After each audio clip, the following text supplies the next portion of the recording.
Hi friends, I welcome you to the next lecture on Indas 23.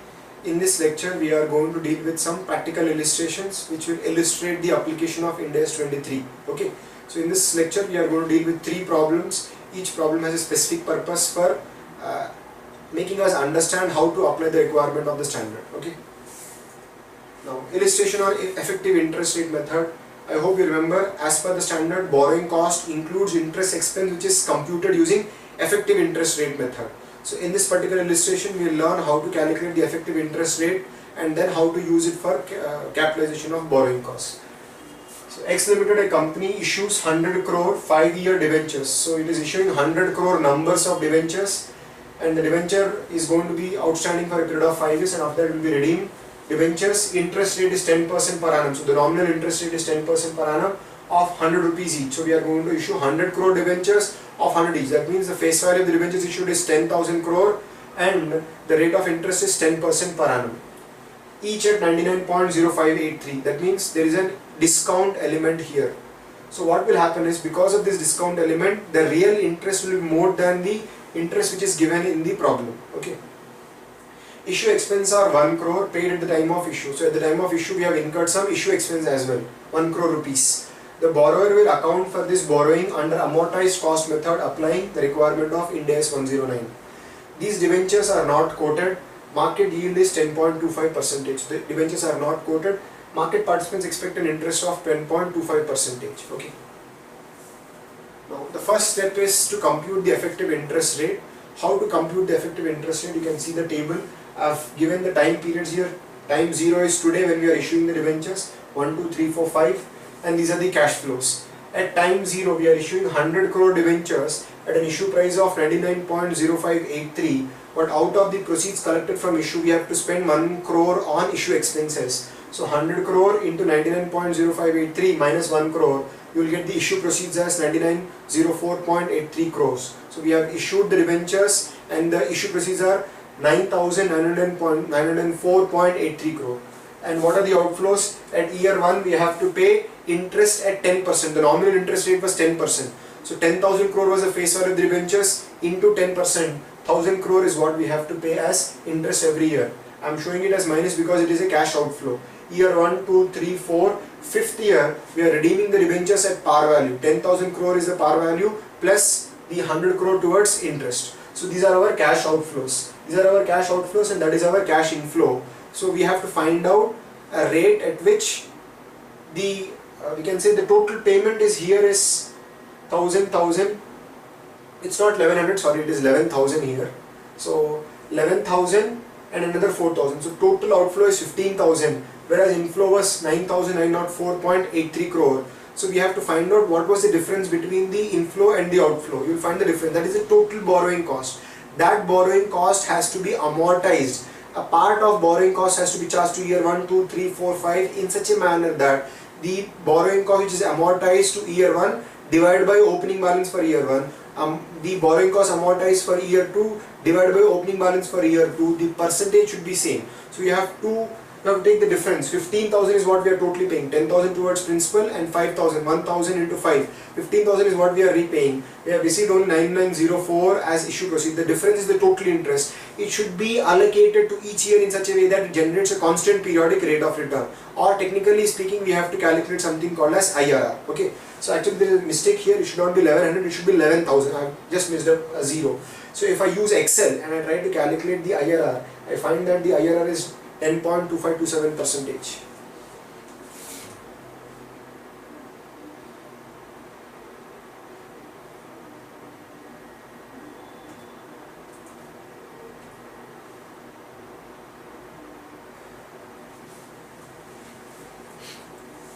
Hello friends, in this lecture we will see a practical illustration on application of Indas 23, IAS 23 relating to borrowing costs. So in this particular lecture we will take up 3 problems. Each problem will explain the application of Indas 23 relating to borrowing costs. Let us take up the first illustration. Illustration on effective interest rate method. If you remember, borrowing cost includes interest expense, but interest expense should be measured using effective interest rate method. So how to calculate the effective rate, that is what we are going to learn in this problem. X Limited, a company, issues 100 crore 5-year debentures, interest rate is 10% per annum. So the company is issuing 100 crore numbers of debentures which are redeemable after 5 years. Interest rate, nominal interest rate is 10% per annum of rupees 100 each at 99.0583. That means the debenture have been issued at a discount. So the face value of the debenture is 100 crore into 100, 10,000 crore, but the issue price is only 100 crore into 99.0583, that is 9,905.83 crore. The nominal rate of interest is 10% per annum. That means every year we are going to pay to the debenture holder 10,000, the par value of the debentures, into 10%, 1,000 crores has to be paid as debentures, paid as interest to debenture holder each year. Issue expenses are 1 crore paid at the time of issue. That means at the time of issue we have to spend 1 crore on issue expenses. The borrower will account for these borrowings under amortized cost method applying Ind AS 109. These debentures are not quoted, market yield is 10.25%. So market expectation was more than the nominal rate. That is why the debentures have been issued at a discount. Okay. Now let us learn how to calculate the effective interest rate. So what we have to do is, first of all, we have to find out what are the various cash inflows and cash outflows relating to the debenture, and then find a rate at which the present value of inflows and outflows will be equal. That is effective IRR. That is called as the effective interest rate. So at year 0, that is today, when I am issuing the debentures, issue proceeds is 100 crore debentures into 99.0583 minus 1 crore, I get 9,904.83 crore as inflow. This is the net proceed which I am getting from the debentures. Year 1, 2, 3, 4, I am paying interest using nominal interest rate. 10% of 10,000 is 1,000 crore, and in the 5th year I have to pay principal and also interest, so 11,000 crore. So the total is 15,000 crore is what I am repaying. I have received only 9,904.83. The difference is the total borrowing cost. This borrowing cost has to be allocated to each year in such a way that it generates a constant periodic rate of return. So out of the total interest, the interest which is allocated to year 1 divided by opening balance for year 1, interest allocated to year 2 divided by opening balance of year 2, interest allocated for year 3 divided by opening balance for year 3, the percentage should be same. So the total borrowing cost has to be allocated to each year in such a way that it generates a constant periodic rate of return. We technically call it as IRR. So this is the inflow, 9904.83 is the inflow. These are our outflows. Using Excel we can calculate the IRR. It comes to 10.2527%. So this is the effective rate of interest. We can say at this rate the present value of outflows will be equal to the present value of inflow. Okay. Now let us see how to do loan amortization. Opening balance, it is 9904.823 actually, but I have rounded off the figures to the nearest whole number. Hence it is shown at 9905. Actually it should have been 9904.83. Okay. But 0.83 is nearer to the next number, that is why we have rounded off to 99.9905. So this is the opening balance of the loan in our books. The finance charges are calculated at 10.25%, FC at 10.25% per annum. So 9905 into 10.2527, that was the effective interest rate. So using 10.2527 rate, you have to calculate the finance charge. 9905 into 10.2527, the effective rate, you will get the finance charge for the year. This can be considered as borrowing cost, it can be capitalized. Repayment at the end of first year, there was a payment of only 1,000. So this plus this minus this, you will get the closing balance. Second year opening balance is 9920. Take the effective rate of interest at 10.2527%. You will get the interest at 10.1017 crore. This will be considered as borrowing cost to be capitalized. Subtract the payment 1,000. This plus this minus this, will get the closing balance. By the end of 5th year it becomes 0. So this is how the loan amortization will happen. Now, so if you observe, the interest rates are nominal, the nominal interest rates are 1,000, but we are not going to capitalize these interests. We are going to capitalize these amounts. The borrowing cost which is based on effective interest rate. Effective interest rate is the rate at which present value of inflows and outflows was equal. Okay. So this will be considered as the borrowing cost to be capitalized, not this amount. So this is what is an example. This is an example on how to use effective interest rate. Now we come to the next illustration. Exchange difference treated as borrowing cost. We also discussed that sometimes exchange differences can also be considered as an adjustment to interest cost. Exchange losses, when we restate the liability, if you have borrowed money in a foreign currency, the liability is initially recognized in INR, and on balance sheet date it has to be restated using the rate prevailing on the balance sheet date. And if there is an exchange loss, that loss to the extent of interest saving can be capitalized, can be considered as part of borrowing cost only. And subsequently if you get a gain, that gain will be adjusted from borrowing cost. Let us see an example. ABC Limited borrowed US dollars 100 million. So ABC Limited has gone for a borrowing in US dollars. It has borrowed $100 million on 1st April 2016 at 5% per annum rate of interest. So the interest rate is very, very less. comparable Indian borrowing rate is 11.5%. So if a similar borrowing was done from an Indian bank, the bank would have lent us money at a rate of 11.5%. So there is a huge interest saving of 6.5%.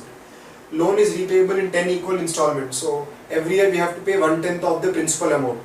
Last date for payment of interest in installment is 15th April every year. So after the end of the year, on 15th April, we can repay the installment of principal and interest. Assumed exchange rates. You are given some assumed exchange rates. On 1st April, that is the date of borrowing, 62.85 was the conversion rate.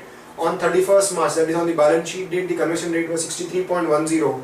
And on 10th April, this is the date on which the company paid the installment for principal and interest. On this date, the exchange rate was 63.05. That is the date of payment of interest and principal. So now let us see how to apply. We have to find out to what extent exchange loss will be considered as part of borrowing cost. If there is an exchange gain, how to deal with it. Let us see in the next slide. Now you can see the treatment here. On 1st April 2016, the loan amount in US dollar is 100 million. On the date of the loan, the exchange rate was 62.85. That means the loan would be initially recognized in our books at $100 million into 62.85, the rate prevailing on the date of the transaction. The loan is recognized in our books at 62.85. But on the balance sheet date 31st March 17, the loan has not been repaid. The entire $100 million is outstanding. You have to restate the amount using the rate prevailing on the balance sheet date. $100 million into the rate prevailing on the balance sheet date was 63.10. So now the loan is restated at 6310 million rupees. So earlier the loan was recognized at 6285 million rupees at the time of initial recognition. On balance sheet date it is restated at 6310 million. That means there is a loss of 25. Now question arises, can you treat this exchange loss as a part of borrowing cost? Let us see the next calculation. Difference in borrowing cost. 6285 is the loan which I had initially taken. If you multiply it with the difference in interest rates, 6.5% was the interest saving for me. 6.5% was the interest saving. Multiply it with 6,285 million rupees which we had borrowed at the beginning of the year. You find out that there was a saving of 408.53 million for me. So what I am saying is, instead of borrowing 6,285 million rupees from a foreign bank, if you would have got that loan of 6,285 million rupees from an Indian bank, what would have been my interest? Find out and compare it with the interest which you are paying to the foreign bank. The difference is your saving. So on 6285 million rupees, you would have paid 11.5% to an Indian bank, whereas you are paying only 5% to an American bank. So the difference is interest saving for me. The interest saving is 408.53. So the loss, to the extent, that loss cannot exceed this amount. So loss to the extent of this saving can be considered as part of borrowing cost. So interest saving is 408.53 million rupees, whereas the loss is only 25 million rupees. So that loss can be considered as part of we can say interest cost, borrowing cost. It can also be capitalized. Okay. Now let us see what happens on 10th April. That is the date on which company paid the installment for interest and principal. So on 10th April, repayment.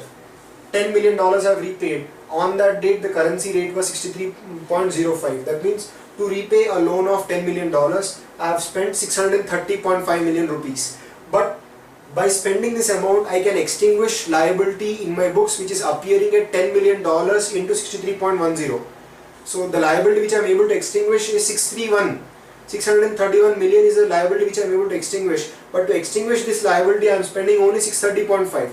On balance sheet date, the loan was stated using 63.10. That means the liability was measured using 63.10 as the conversion rate. But on the date of settlement, the conversion rate has we can say reduced, and it is now 63.05. So to extinguish liability was 631 million in my books. I am spending only 630.5 million rupees. That means there is a saving for me, there is a gain for me. Okay. So by spending 630.5 million rupees, I can extinguish liability worth 631. So there is a saving of 0.5 million. So this is a gain for me now. This is called as a settlement gain. Now what should I do with this settlement gain? Earlier, unrealized loss was considered as part of adjustment to interest cost. Now the settlement gain can again be subtracted from interest cost. Earlier loss was added to interest cost, considered as part of borrowing cost. Now this is a gain. It can be subtracted from borrowing cost. It can be subtracted from the asset in which the borrowing cost was earlier capitalized. So here this 25 million rupees of exchange loss was added to cost of the asset as part of borrowing cost. Now this gain of $500,000 rupees can be subtracted from cost of the asset, or it can be adjusted from borrowing cost. So this is how we deal with the exchange differences with respect to a foreign currency borrowing. Now let us see the third situation here. In the case of general borrowings, we said borrowing costs to be capitalized can be calculated using a simple formula. Find out the average carrying amount of the asset multiplied by weighted average capitalization rate. You will get the amount of borrowing cost to be capitalized. If it was a specific borrowing, actual borrowing cost incurred, subtract income from temporary investment, the difference amount has to be capitalized. So let us see in the case of general borrowings and specific borrowings, how do we capitalize borrowing cost. Now on 1st July 2016, a company engages in development of a property, that means they have started construction of a building, which is expected to take 5 years to complete at a cost of 60 lakh rupees. So estimated cost is 60 lakh rupees. The balance sheet at 31st March 2016 and 31st March 2017 as follows prior to capitalization on borrowing cost. So you are given the balance sheet figures on 31st March 16 and 31st March 17, but these figures are before capitalization of borrowing cost. Let us see what are the information given to us. Assets on 31st March 16, 31st March 17, development of property on 31st March 16 0 because the development of property started on 1st July. But by the end of the year 31st March 17, the development property we see 12 lakh as capitalized. That means we have spent 12 lakh rupees on the development of the property during the year. Other assets remain the same, 60 lakh, 60 lakh. So the totals are given to you. Liabilities, loans, 5.5% debenture stock, 25 lakh rupees, 25 lakh rupees both the years. Bank loan at 6% per annum. Beginning of the year it was 0, but at the end of the year we have 12 lakh. Bank loan at 7%. So we have three borrowings, 5.5% debenture stock, 6% bank loan, 7% bank loan, 35 lakh and 47 lakh. So shareholders equity 25 lakh and 25 lakh. The total of the assets and liabilities is tallying at 60 lakh and 72 lakh. Okay. Now let us see the expenditure on the development of the property. You are given the date-wise expenditure also. On 1st July, expenditure incurred on the development of the property was 6 lakh. On 1st October, expenditure incurred was 4 lakh. On 1st January, 2 lakh was incurred. Totally 12 lakh has been incurred. Now let us take situation 1 here.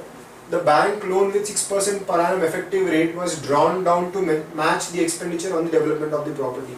Situation 1 deals with specific borrowing. So we are assuming in situation 1 that the 6% bank loan, which stands at 12 lakh in our books of account, was specifically drawn down, and the borrowing was also done on the same dates as the expenditure. So borrowing was done when we have incurred expenditure. So on 1st July we have done some expenditure, on 1st October we have done some expenditure, and on 1st January we have done some expenditure. On the same date we have borrowed money from the bank at 6% rate of interest. That means we are talking about specific borrowings here. Accounting treatment. Borrowing cost to be capitalized. 6 lakh rupees was borrowed on 1st July for expenditure on the asset. The loan is outstanding for 9 months by the end of the year. 6% is the rate of interest. 4 lakh was drawn on 1st October. 6% is the rate of interest. Outstanding is 6 months. 2 lakh rupees was drawn on 1st January. Outstanding only for 3 months, multiplied by 6%. We get the interest to be capitalized at 42,000 rupees. So this 42,000 rupees will be capitalized as part of cost of the development property. Now, situation 2. In this situation, what we'll assume is, we'll assume that the development of the property is not being done out of specific borrowings. The money is being utilized from a common pool. The pool consists of money borrowed from debentures, the money borrowed from bank at 6%, and the pool also includes money borrowed from bank at 7%. So let us say we are constructing the asset out of a common pool, and the common pool has come from 3 sources of financing, or we can say the pool is created out of 3 different types of borrowing. So in such cases, how do we capitalize the borrowing costs? So it's a problem on how to do capitalization for general borrowings. Let us see, the expenditure is funded generally. Borrowing cost to be capitalized equals to average expenditure into capitalization rate. This is what we have learned in our earlier lecture as well. Average expenditure, or we can also call it as the average carrying amount of the asset. 6 lakhs was incurred on 1st July, and the total number of months left till the end of the year is 9. So 6 lakh into time waiting factor. 6 lakh was incurred on 1st July, from 1st July to 31st March. 9 months is outstanding. 6 lakh into 9 by 12, 4 lakh. It was incurred on 1st October, 6 months before the balance sheet date. 6 months the expenditure was outstanding. 4 lakh into 6 by 12, 2 lakh into 3 by 12. The average expenditure incurred, or we can say average carrying amount of the asset, is 7 lakh. Okay. Now capitalization rate. We have to calculate the capitalization rate. What is capitalization rate? It is the total borrowing cost for all the general borrowings put together divided by weighted average general borrowings. So if you do that, you will get the capitalization rate. Let us see how to calculate the capitalization rate here. First of all, I will try to calculate the total borrowing cost for all the general borrowings together. 5.5% debenture stock, 25 lakh was the face value, into 5.5%, 1,37,500 is the interest for the entire year. 6% bank loan. Now this bank loan was taken in parts at different points of time during the year, so we have taken the same interest calculation. 42,000. 6 lakh was we can say drawn on 1st July, 4 lakh was drawn on 1st October, 2 lakh was drawn on 1st January. If you calculate interest, it comes to 42,000, which we have shown earlier. 7% bank loan, this loan was outstanding throughout the year. 10 lakh into 7%, 70,000. So the total borrowing cost for the year comes to 2,49,500. Now let us see how to calculate weighted average borrowing. This is the denominator. Now we have to multiply each borrowing with the time weighting factor. Time weighting factor is nothing but the number of months for which the borrowing was outstanding during the year. So 5.5% debenture stock, 25 lakh, it was borrowing throughout the year, hence I have multiplied by 12 by 12, 25 lakh. 6% bank loan, the entire loan was not drawn down on one particular day, it was the loan was taken in parts. So we have to take each part and multiply it with its time weighting factor. 6 lakhs into 9 by 12, 4 lakh into 6 by 12, 2 lakh into 3 by 12. If I take the sum, the loan outstanding, average loan outstanding throughout the year was 7 lakh. Even though the closing balance of the loan is 12 lakh, the average loan which was outstanding throughout the year was only 7 lakh. 7% bank loan, 10 lakh, this loan was outstanding throughout the year, into 12 by 12 you get 10 lakh. So the average borrowing comes to 42 lakh. So now I have the total borrowing cost and the weighted average borrowing. 2,49,500 will be the numerator and average borrowing will be the denominator. You will get the weighted average borrowing rate at 5.94%. Borrowing cost 2,49,500 divided by 42 lakh, you get 5.94% as the weighted average capitalization rate. Now let us see how to calculate the borrowing cost to be capitalized. Average carrying amount of the asset into capitalization rate. So average carrying amount of the asset is 7 lakh. How do you arrive at this 7 lakh? 6 lakh was incurred, 9 months was there when that 6 lakh was incurred. 6 lakh was incurred and the expenditure was outstanding for 9 months. 6 lakh into 9 by 12, 4 lakh into 6 by 12 and 2 lakh into 3 by 12. I get 7 lakh as the average carrying amount. Multiplied with the capitalization rate 5.94%. I'll get 41,580 as the interest cost to be capitalized. So I can capitalize only to an extent of 41,580 as part of cost of the development property. So these were the three illustrations which explain to us the application of Indas 23 borrowing cost. Thanks a lot.